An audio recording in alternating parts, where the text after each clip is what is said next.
Good. So official start one, you're welcome to today's lecture. Now, when we talk about agricultural statistics, what are we referring to? Okay. We know statistics as a science deals with collection of data, organizing the data, presenting it in an informative way, moving on to analysis, and then making inferences.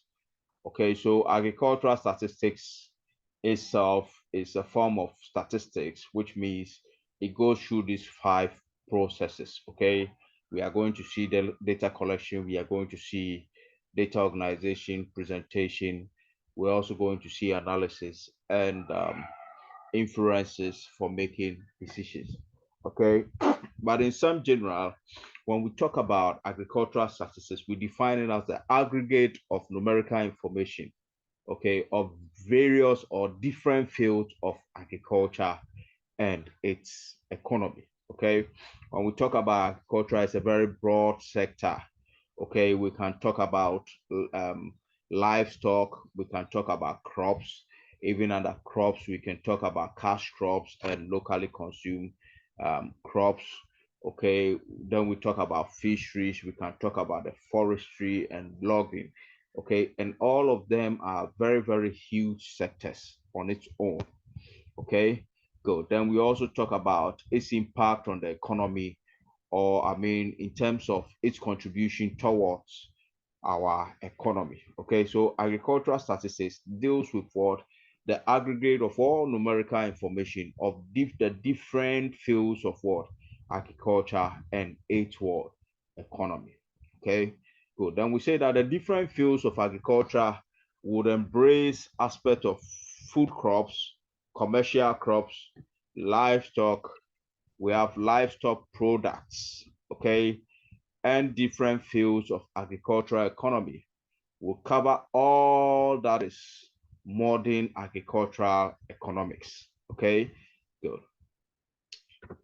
Now, moving on, we say that when introducing the subject of agricultural statistics, particularly for developing countries, one has to first appreciate what the position of agriculture within these economies. Okay, so agriculture is so important to us when it comes to developing countries. Okay, so when we are talking about agricultural statistics, we first have to appreciate, okay, the position of agriculture in terms of its contributions, in terms of the challenges facing the development of agriculture even within this country, and the way forward in terms of agricultural policies and so on and so forth. We need to appreciate those positions within the context of study.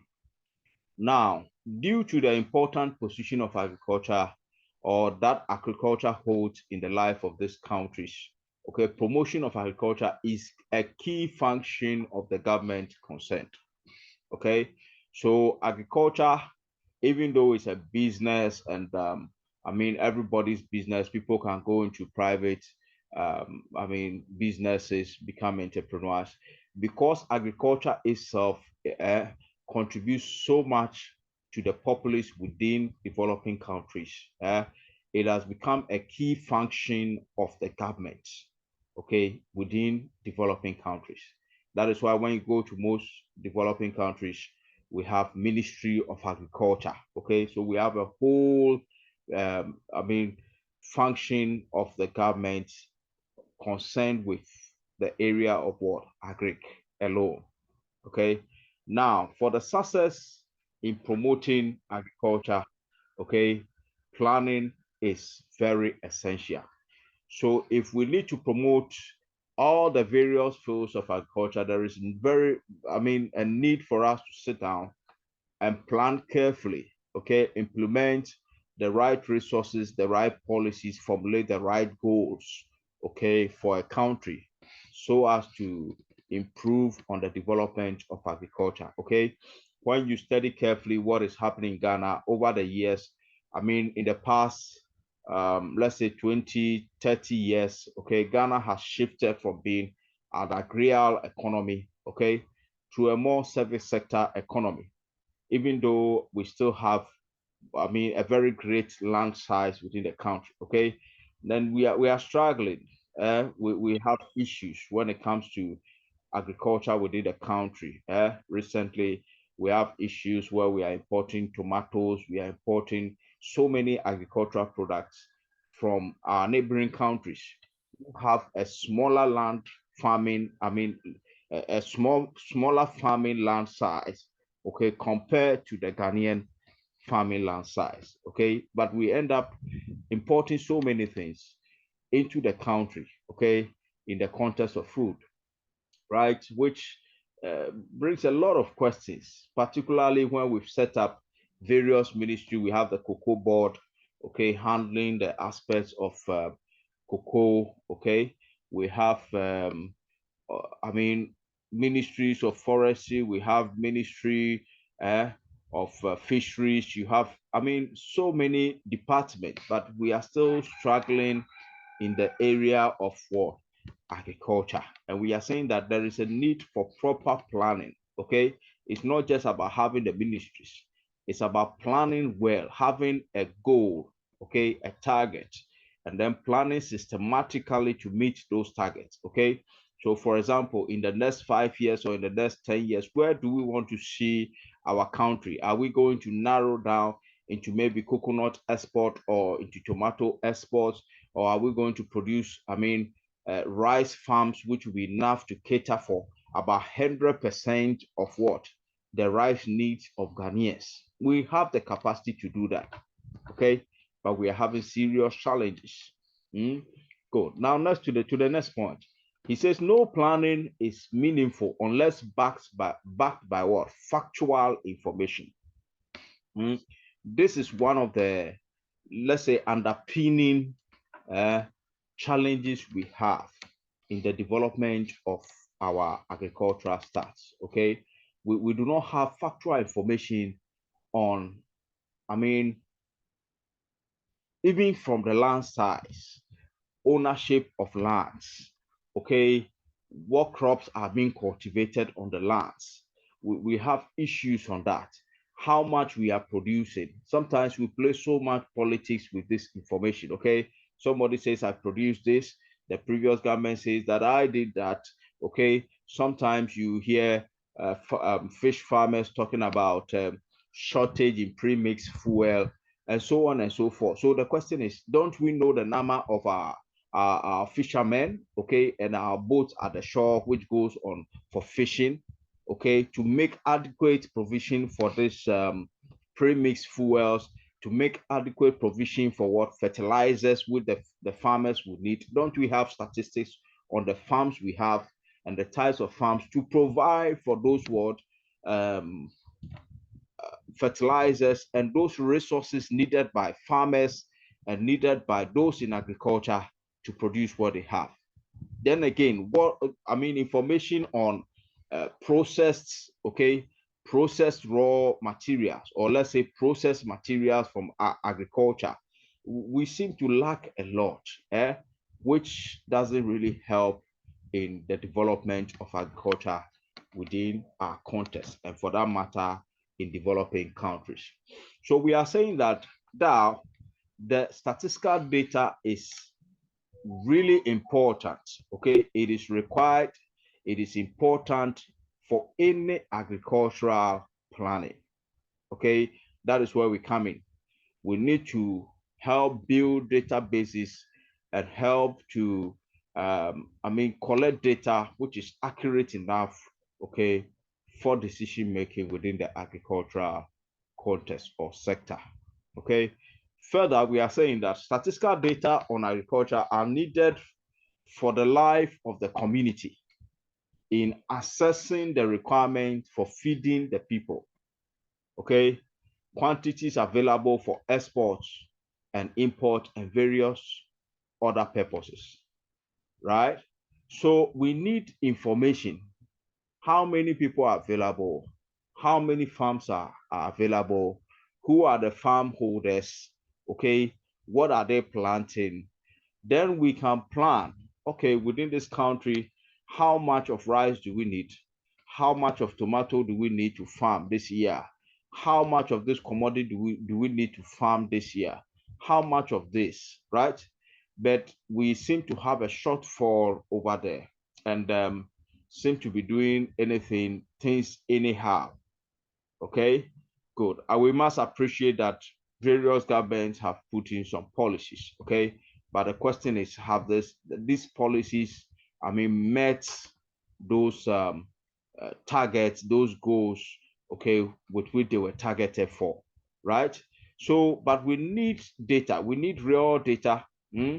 Usually, when it comes to taking data on agriculture or taking data on how to feed people, it becomes a challenge.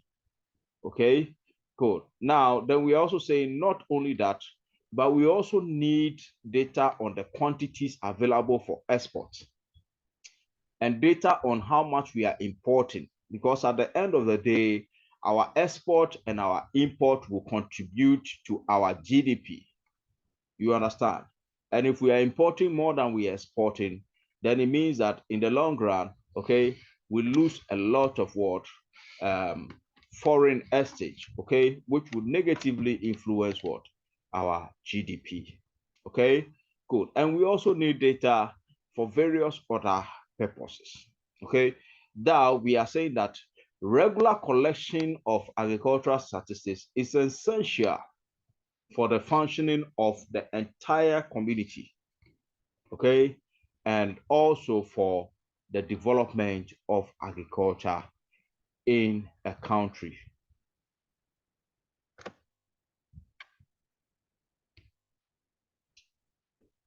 Next point, reliable, relevant, timely data and appropriate statistics are two ingredients necessary to produce what? Quality policy research and sound decision making. Okay, so we do not only need reliable data or relevant data, but we need timely data. Okay, we need timely data. So if we are taking data on the number of farms producing, let's say, a particular commodity, and at the end of the day, we report on these statistics a year or two later. Okay, how relevant is this information going to be to us? Right? Which means that within those 2 years, there will be no planning because that information or that data is not available for planning. Okay, good. So we need to collect relevant data. And sometimes the data we collect itself also have some form of shortfalls. Okay, because when you go to the farms, usually it's the land size is taken based on an estimate, okay, or what they call as eye judging techniques, okay, which is very subjective. So then even the land size is a problem. And then when we go to the farms to how much crops are planted per cropping area also becomes a challenge. Because we have quite a number of challenges, even with this agric experts who go to the farm. Currently, we have about 500 farmers to one agric development expert. So we have challenges with even the data, the relevancy of the data we are collecting, their reliability, and also the timeliness of this data, okay, to assist us in what? In decision making. Now, the point here is without data, there is no, sound decision making, because data gives us what? Information. And it is based on this information that we can make sound decisions. Okay, good. To the next point, we are saying that data are used as basis for allocating scarce resources. We've mentioned this already. And then evaluating and monitoring projects. So based on the data, governments put in projects. So a project like, or let's say a policy like planting for food and jobs. Okay. Under that, there was a ministry or a body that was, set up to assign jobs to the youth, and resources were allocated, okay, toward that purpose. We also have the Savannah development project. We have so many projects which have been put in place, so many policies and projects which have been what put in place to assist the youth, okay, in agriculture. Now, the question is, at the end of the day, how are we evaluating and monitoring such progress? Okay, we always end up hearing stories of how some projects were started and we never had the outcome. There are situations where we have invested so much, and when we harvest, the yield, okay, is exported into another country, and those countries rather benefit from our projects, okay, after government has subsidized with our own revenue. At the end of the day, it's other countries that benefit from what these policies and these projects, which is very sad. Okay, so we also need data to evaluate and monitor the ongoing projects, okay, within the country, to know whether they are successful, okay, and also know where the shortfalls are to address such challenges in future. Then we're also talking about validating conclusions derived from economic theories. Okay, so you always hear the debate of MPP, NDC in the case of Ghana. Okay, talking about, okay, we were able to achieve this amount of growth in a particular cash crop. It could be in cocoa, it could be in rice, it could be in various aspects. But they always keep coming back and forth. We're able to hit this target within this year. We were also able to hit this target within this year, and keep, comparing themselves. But if we have real data, okay, and very reliable data, I think it should be clear to all of us. Once the economists, once the statisticians pick up the data, we know exactly how things were performed.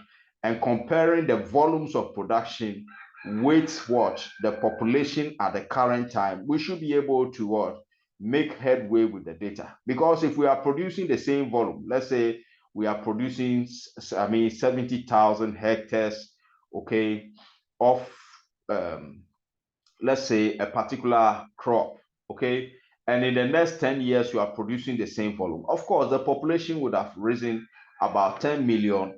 Okay, so if you are producing the same thing, then it means that we are running toward food shortages within, with regards to that particular what commodity. You understand? So there is no need of coming to boast that you have manufactured to that extent. Okay, so data is needed also to what validates some of these economic theories that are put out there, usually by our what politicians. Then also searching for interrelationship among various factors. We need data to set the interrelationship among various factors. So factors like, during the development of these crops, okay, there are certain a number of factors. We can have weather conditions, we can have other factors, okay, some concomitant variables like the type of soil, the amount of rain, and all that, and even the viability of seeds, the introduction of fertilizers, farming practices, okay, how do they influence the outputs or the outcome from our agriculture? Okay, these are things we need to investigate, so that if we want a high yield, then it means that once we have these factors available, we can what make intentional changes to these factors. If we have to apply more fertilizer or the best fertilizer, we apply them. If we have to sow on this particular land or use some particular lands to produce the best yield for a commodity, we apply them. Okay, good. Now, this can be achieved when we have data on interrelationship among various factors within the agricultural sector. Then again, okay, data can be used to identify areas where program interventions are needed. So, for example, savanna development projects could not be taken anywhere apart from the north. Okay, good. And so many, outcomes are coming out. Now we are producing a lot of rice from those farms. You understand? Good. So when we get data on the type of soil, the type of resources, the type of lands, then we can determine, okay, then let's invest in this direction as a nation. Okay, let's invest, because we are sure that if we, have our rice farms in the north, we'll get a large land size, we'll have the dams, we'll have the water to assist us, okay, to produce rice for the consumption of the country. Okay, then again, when you look at the western regional lands, usually you look at cocoa, you look at plantain. Okay, I think western and Ashanti region happen to be our leading producers of cocoa within the country. Okay, cool. So you need data in the various. You can't come to Accra and be planting cocoa farms. Okay, in some sectors of Accra, going to the Somenya area, we have a lot of let's say, how do we call it? Mango farms. Okay, we have a lot of mango farms. When you go toward Papase, Bobiase, you have we used to have a lot of pineapple farms, but now the whole land, most part of the land has been occupied with buildings. You get it. So the data on even the farming lands is a challenge. People are occupying farming lands. When you go to Tuba, Tuba used to be the tomato farms for Ghana. Okay. Now, when you go to Tuba, almost the entire land is occupied. You understand? So places where we have fertile lands for farming, we don't have information, we don't have the data to make good use of them. Things are being done anyhow, which is having a negative toll on our agricultural production in the country. Then again, we are saying that we can also use the data from agriculture to forecast. Okay, we can build models and forecast into the future. Okay, we can forecast crop yield before we even yield. We should be able to forecast what the yield is going to be right from the beginning. So, for example, when you see the corn, the development of a corn, and you are an expert in crop, in that particular crop, at 3 weeks, you expect the crop to be at some level. And once it's not there, okay, per the dimension of the stem, okay, and the height of the crop, and certain factors in place, okay, which can be meteorological factors, you should be able to predict that this crop is going to yield low or is going to yield high. And if it's going to yield low, what do you do? Do you understand? So if we get the data, we should be able to run some predictions and then know the impact of the variables in the models on the output or the yield of those crops. So you don't wait till the yield come and start complaining that we have low yields. No, rather, because you have a model for prediction, we can make intentional adjustment by, if fertilizer will be needed to produce a yield, you improve on the fertilizer that you are using. Okay, if a particular variable is needed, you improve on that so that you can improve on the yield. Okay, but that cannot be done without data, because we need the data to develop statistical models in the field of agriculture. Okay, and this is one area where we are lacking a lot, right? And I want to encourage some of you to go in that direction, okay, for research.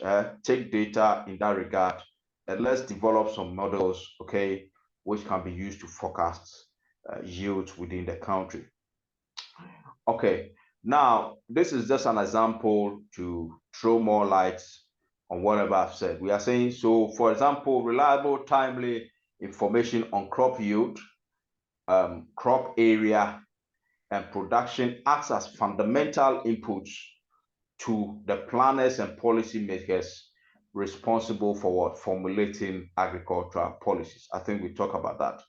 And also for making important decisions with respect to procurement, storage, okay, public distribution, import, export, and related issues. Okay, and it's good we've talked about this last point. When we talk about storage, we talk about public distribution. We have serious issues and serious challenges there. Okay, very, very serious challenges. At a point in time when you look at corn, which is one of our basic and fundamental food items in the country.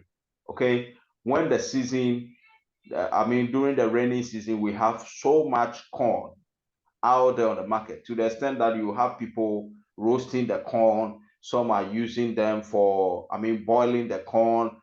So many listen, but you see, it's a fundamental food commodity, and there is a need for us to what to store. But the problem is we do not even have enough storage. We do not even know the storage capacity we have. So during the rainy season, we have so much corn, and everybody is using corn for food and using corn for dessert and using corn for, so many, so many functions. Okay, whereas this corn should have been stored. Then during the dry season, you realize that there is no corn, so the prices of corn shoots up. Why? Because we are importing a lot of the corn from neighboring countries. Now the question is, how come neighboring countries have corn and then we within an agrarian, when you look at the world map, okay, and where we are located, we should be a major producer of food. So how come other countries are having those crops and we are importing in the dry season, okay? And during the wet season, we have so much in excess. Some even go bad. So we have serious issues when it comes to data on storage, okay, of our crop yield. Last year, I don't know if that was last year or early part of this year, the Minister of Agriculture made a claim, okay, trying to trash out the issue of lack of food and yams and tubers on the market, to the extent where they even brought plantain to the Ministry of Agriculture for people to come and buy at a cheap price. Okay, he made a statement that there were so many yams out there on the farms and they were not coming to the market and getting spoiled. But the question is, whose work is it? You see, that is the government's work. Fixing the roads to transport these products to the market is a major role of the government to help facilitate what agriculture within the country. Okay, then again, if they are getting spoiled, how are we making any provisions for the storage or the processing of such commodities from our farms?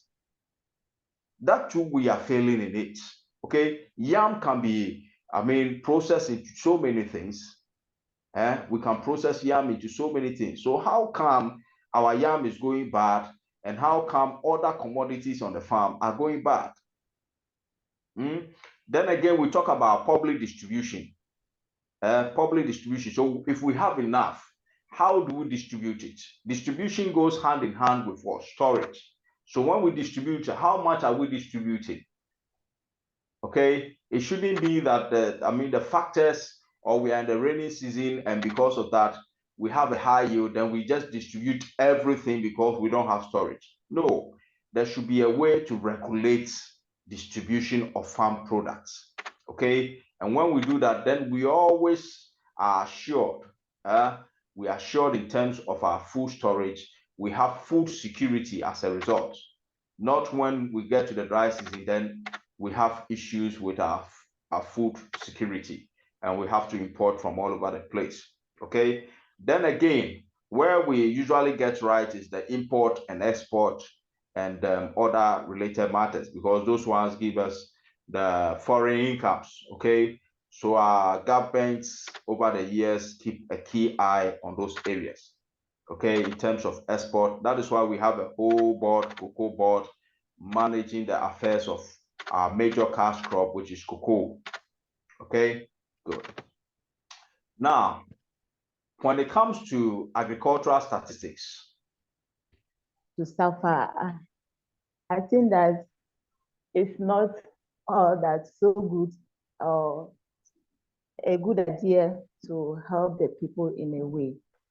And I think I don't know how they are still trying, because last week I was at agric market and there were so plenty of the traders many of the traders coming in with plenty corn, getting rotten, and I think storage has been a very big problem for our people.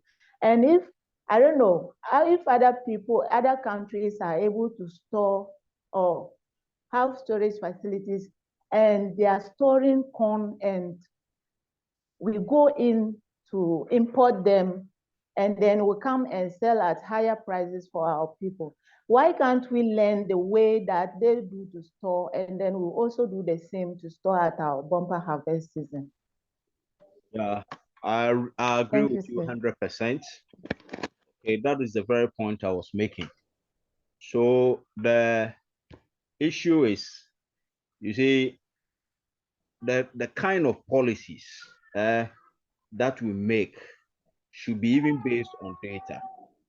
And because we do not even have data, okay, on the problems, the key problems which are facing our agricultural sector, a minister could say, okay, let's ship all the products to the Ministry of Agriculture in Accra. So if I'm in the northern region, do I travel all the way to Accra to come and purchase and go back?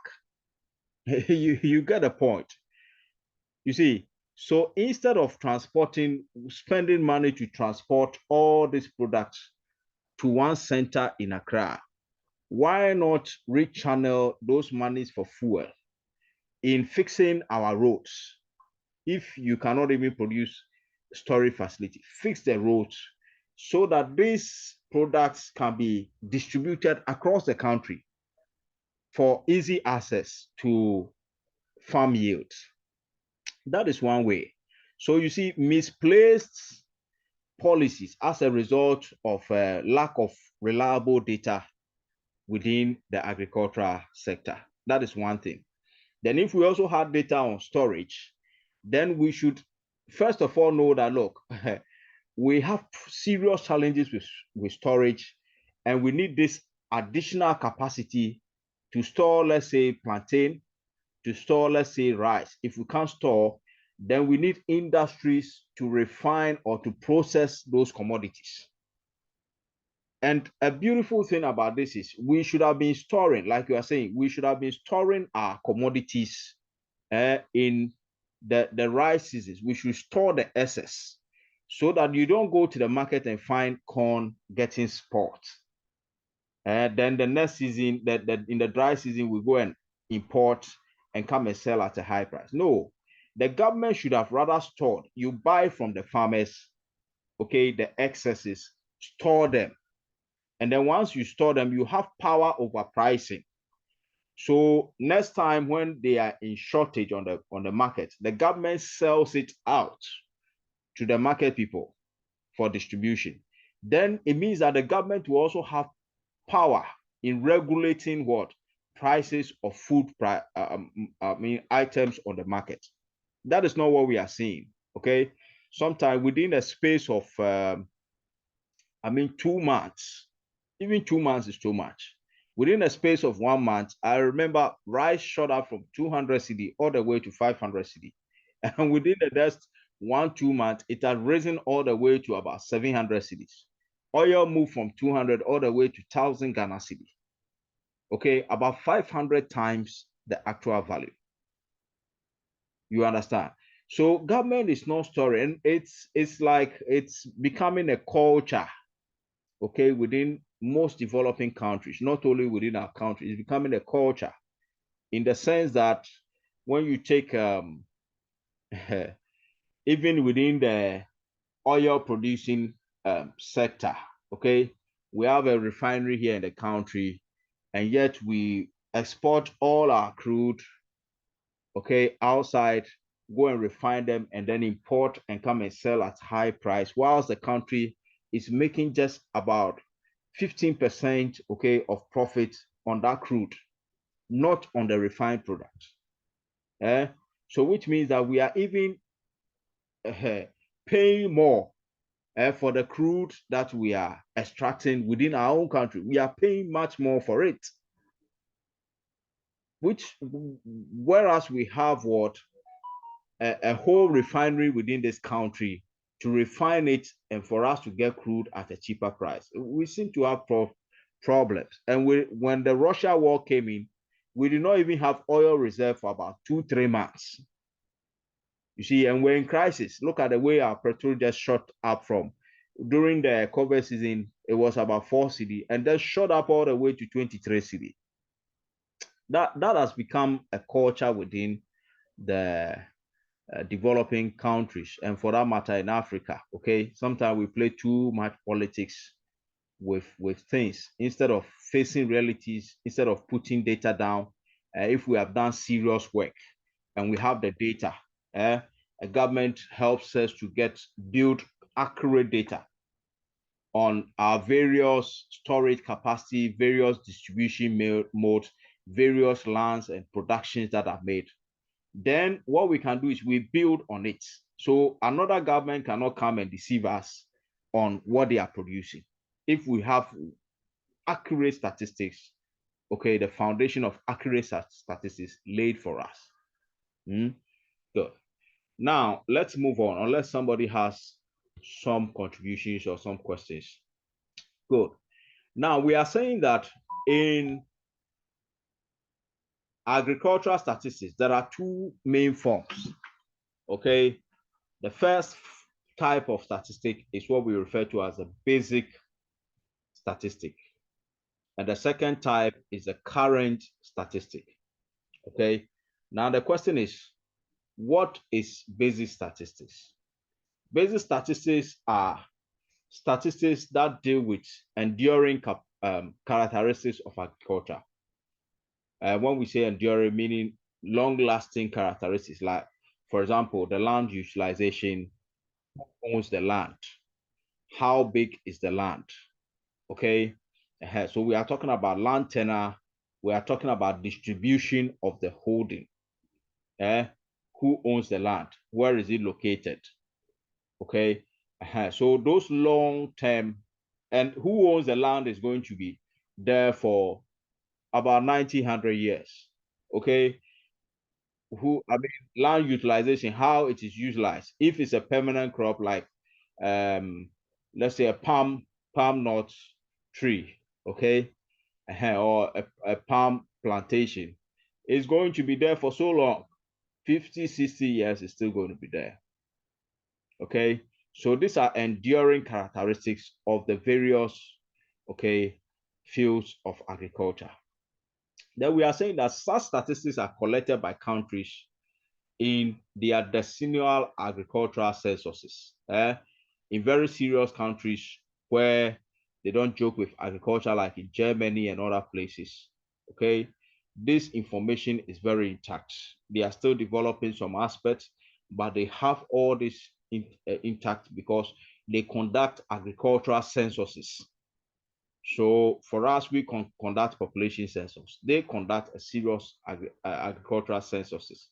Although we must say that in our population census, some indications are made on aspects of what agriculture, okay? But they have a full agricultural census every 10 years. Good. Now we are saying that in basic statistics, estimates are made for individual units, okay?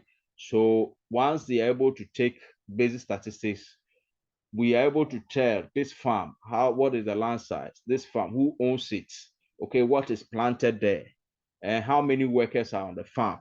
So we have every statistics on the farm, okay, based on those agricultural censuses. But unfortunately, like we said, we've had challenges as a result of resources in conducting these agricultural censuses in many world developing countries. Good. Now, moving on, we are saying that basic data on employment in agriculture are collected in decennial censuses. We've talked about that. Okay. The Ghana Statistical Service, in collaboration with the Ministry of Food and Agriculture, okay, conducted a census. I think that was the first census, okay, from what? May, that was April 2018 to July 2018. Okay, that was the very first census. You can imagine, which means that all this while we did not have very serious data on our agriculture. Okay, and since then we've not had any, which means that we've not even have cause to review what we did in 2018. Meanwhile, from 2018 to 2023, our population has more than doubled. You see what we are talking about? So which means that demand for food has doubled, has more than doubled, but we have not even built our data on what? Our agricultural lands and characteristics of our agriculture. Good. Now, narrowing down to agricultural censuses. We are saying that the census of agriculture will collect information from what? Household and institutions and their involvement in agricultural activities in the country, critical for. So agricultural censuses, don't forget, we are still on basic statistics, okay? We are saying that basic statistics are collected on 10-year period, and that is a census, okay?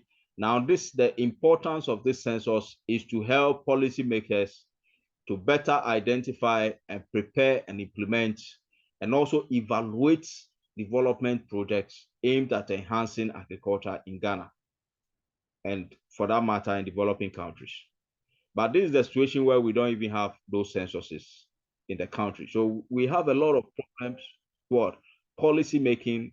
We have a lot of problem with preparing, okay, for those policies, implementing and evaluating projects, because we don't even have a census to tell us, okay, what is happening and the problems on the ground.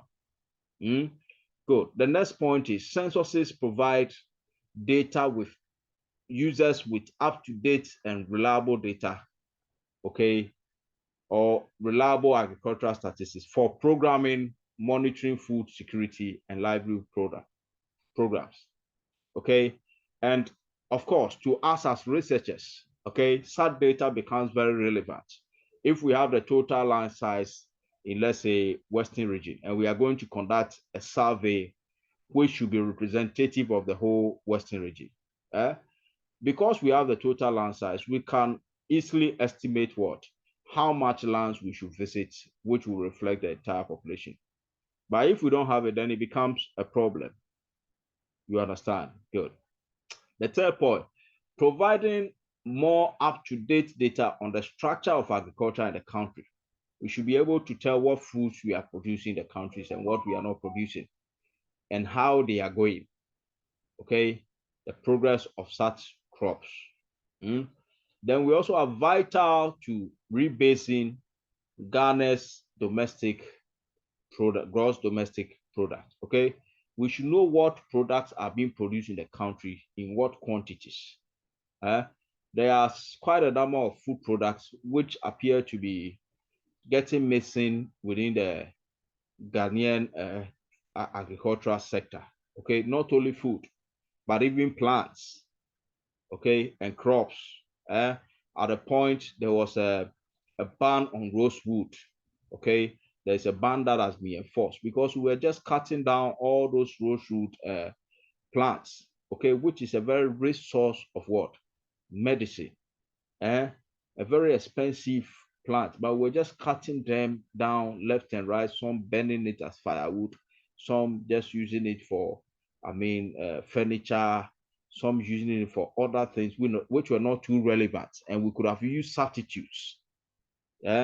Sometimes some of the woods that we use, we could easily use substitutes in the place, like the use of bamboo, which is very cheap and very easy to grow. When you go to places like Japan and China, buildings are made from bamboo. Okay, spoons are made from bamboo. But we will prefer to use rosewood and all that for things that could have been substituted using very cheaper wood. Okay, and because of that, wood has also become very expensive in the country. You get a point? Yes.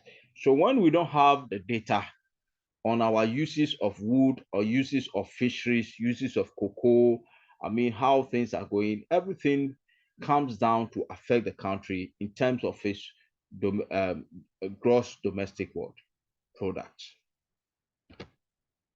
Now, we're on the next type of agricultural stat. The next one is the current statistics. Okay, so current statistics provide what information on agricultural activities performed more or less continuously every year. So, example, how much milk are we producing? First, how much cows do we have? How much milk are we producing? How many eggs are we producing from our poultry farms?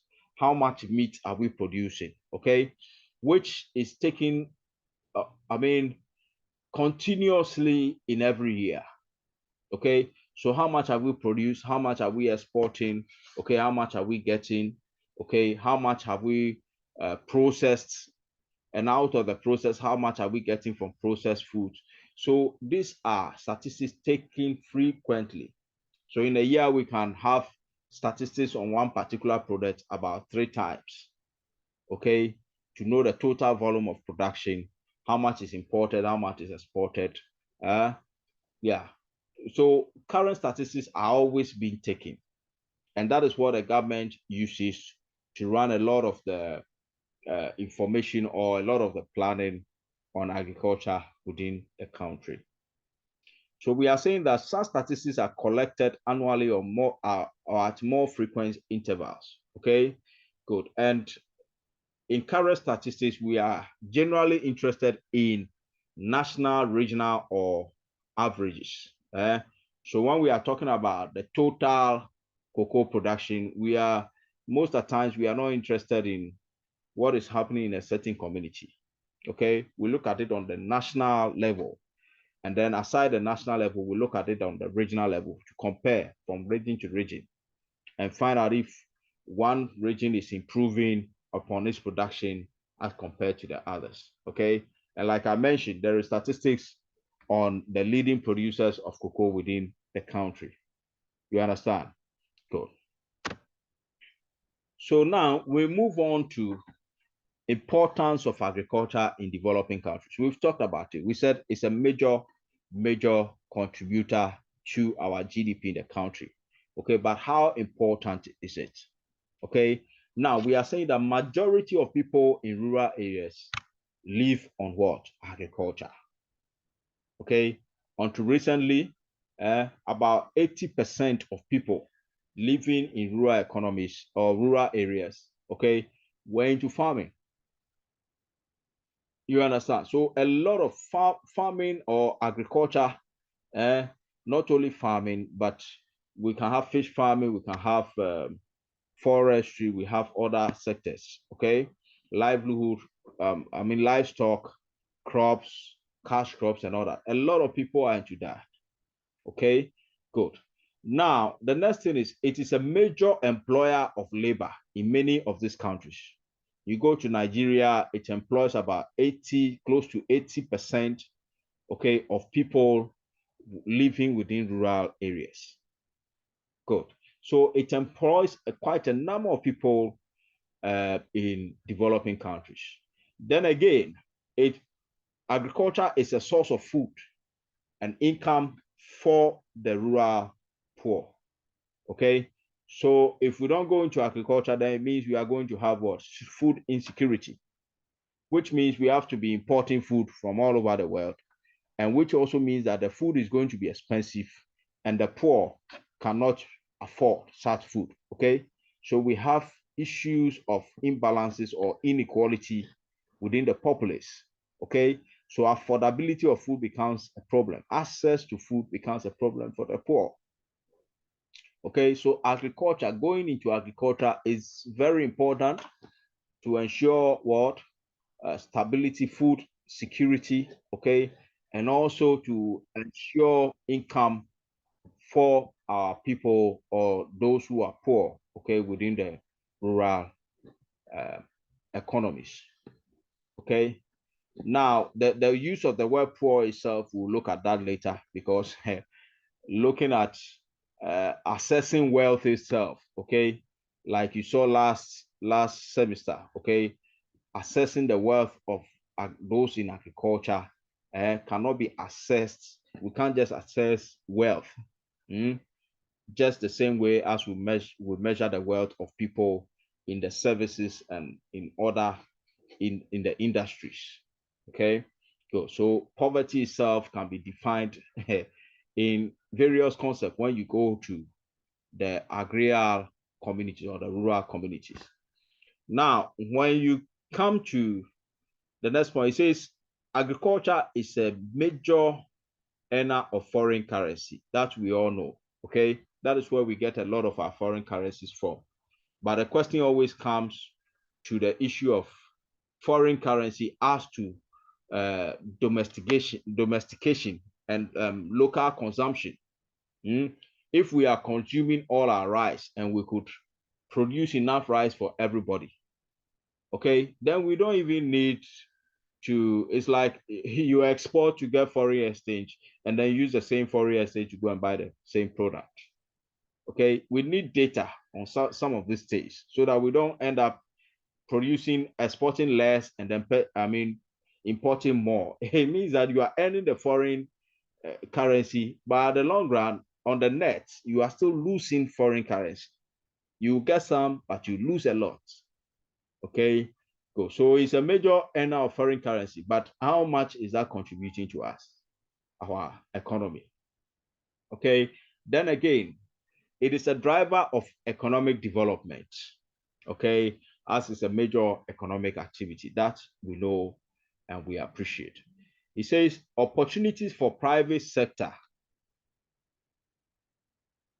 Okay, opportunities for private sector, production of fertilizers, pesticides. Okay, so once we move into agriculture, there are opportunities for the private sectors, okay, to also go into processing, okay, of these agricultural products, to even go into agriculture itself, production of poultry, production of fertilizers, production of weedicides, pesticides, insecticides, all these things which will help what in the development of what agriculture.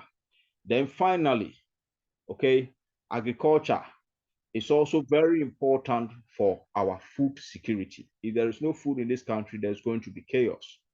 Okay, and when we talk about food security, we are talking about having the right quantity of food and the type of food the people want within the country at a particular point in time.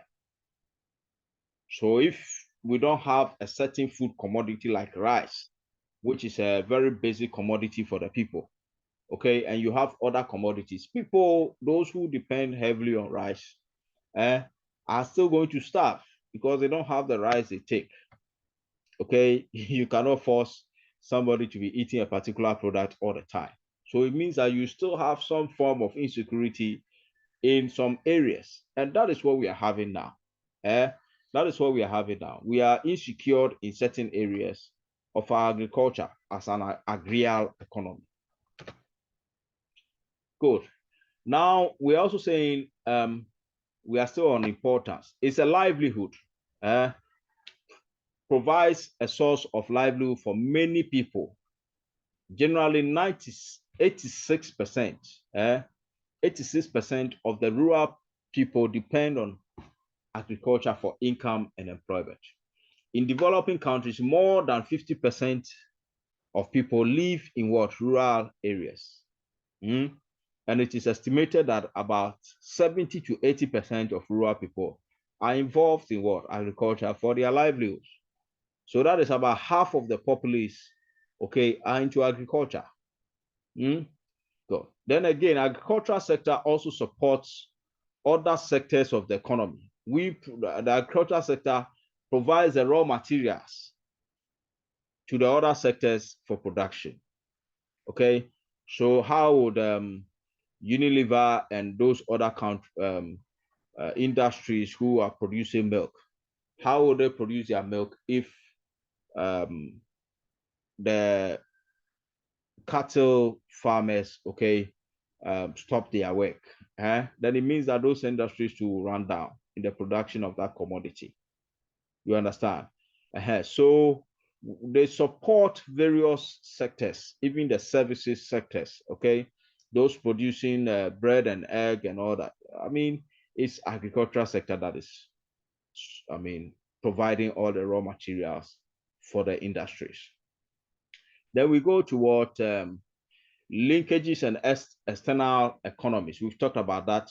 Once we are in agriculture, we are able to link up with other economies, supply them with some food commodities, okay, and earn some revenue from agriculture. Good. Now, I'm going to summarize, okay, the importance, okay, by these statistics within the country and within some specific countries in the developing economies of Africa.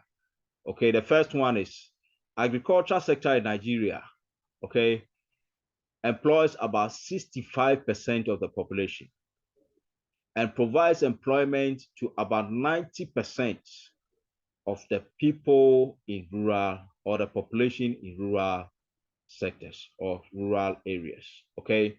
And this is from this source. Good.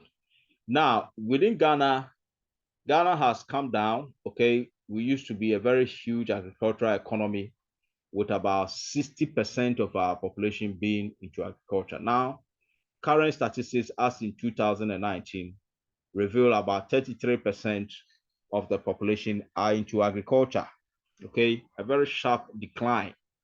It appears agriculture is not of interest to people again. Okay, once we purchase a land, we want to build, and we want to cut down trees, we want to clear the land.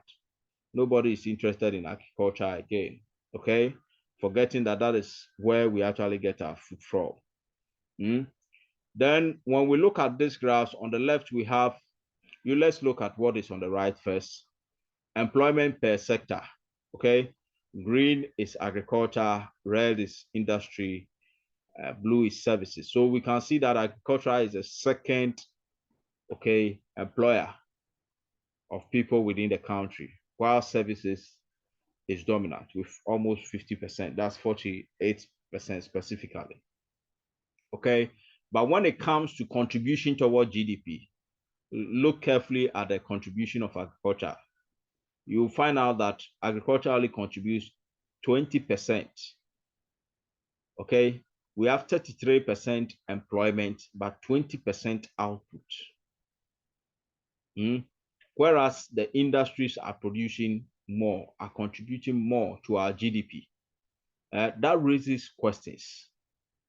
You understand? It means that the people in agriculture are having so many challenges, which is not reflecting in their output. Okay, there are challenges which is not enabling those in agriculture, okay, to produce enough to contribute toward our GDP. And these challenges need to be addressed, okay? And some of these challenges, we are going to look at them in the next class. We're going to think about them, we'll look at them in the next class, okay? But prior to that, I'm going to give you an assignment to push you on to go and read before you come to class, okay? Good, so that we'll have a fair idea of some of the challenges we are experiencing within what our economy, okay, in the field of agriculture. Yeah, so that will bring us to the end of our first lecture. If there are any questions, you can